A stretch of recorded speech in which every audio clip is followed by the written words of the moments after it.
If change didn't come to this community, I mean, it would be very catastrophic.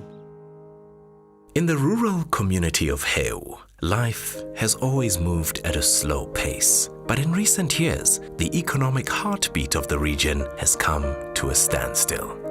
Once a thriving sheep farming community, much of this heritage has been lost due to a growing generational gap. It became fashionable for young people to go to Joburg to find work in factories or in mines. And then when they came back, there was not that transferal of information, because now people are sitting around doing nothing. So that's why we, as young people of this area, we've adopted a slogan that says we would like people to come and help us help ourselves. A passionate young farmer, Ayanda wants to see the heart of his community restored. In 2014, he was given the opportunity to play a key role as the leader of one of 7 youth-led farming cooperatives, initiated through a collaboration between the communal Zulukama Trust, local government, and key partners in the wool industry. The vision? Reviving the communal farming landscape through practical empowerment to realize the promise of a new economic future in wool. We chose wool as a driving factor because wool sheep have much more returns than just keeping sheep for meat, maybe for your house. The environment here is very good for sheep farming.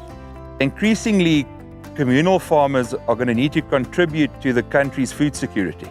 So there's many dimensions and there's many issues which we are looking at when we work in these areas. It's not only food security, it's to assist the youth and to encourage them and to motivate them to want to stay in these communal farming areas and to actually make a living out of it. Not only make a living, but to try make a life out of it. We view this as a very positive revolution where we're trying to uplift communal farmers and to get them to a point of commercial farming. With commercial farmer Shane Brody of Olive Leaf Foundation stepping in to provide hands-on mentorship, the 7 youth cooperatives were provided with a starting flock of 100 merino ewes and 4 rams. Cape Wools would also assist with necessary medicines, as well as winter feed to see the flocks through the difficult dry season. When we moved into the area, we noticed that the environment had been very degraded, through overgrazing, lack of farming management plans. When Olive Leaf Foundation and Shane came, he came as a mentor to the 7 cooperatives. But he later then introduced the holistic land and livestock management system. We as a village decided to pilot it here.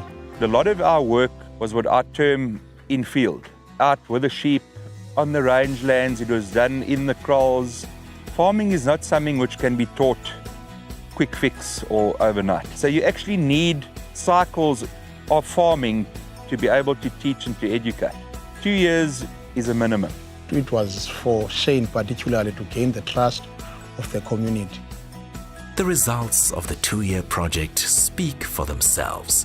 All participants proved their hard-earned knowledge in a rigorous final practical test with an average 95% pass rate. A group comprised entirely of young women achieved a phenomenal lambing rate of 79% in their 2nd year, a figure on par with commercial farming standards.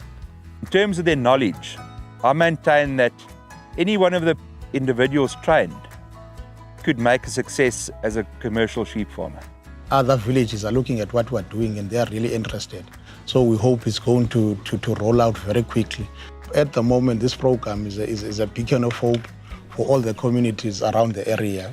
And I also believe if it can work in these communities of ours, it could work anywhere in South Africa. I don't see how this program can fail if people stay committed to it. I think it's going to go far.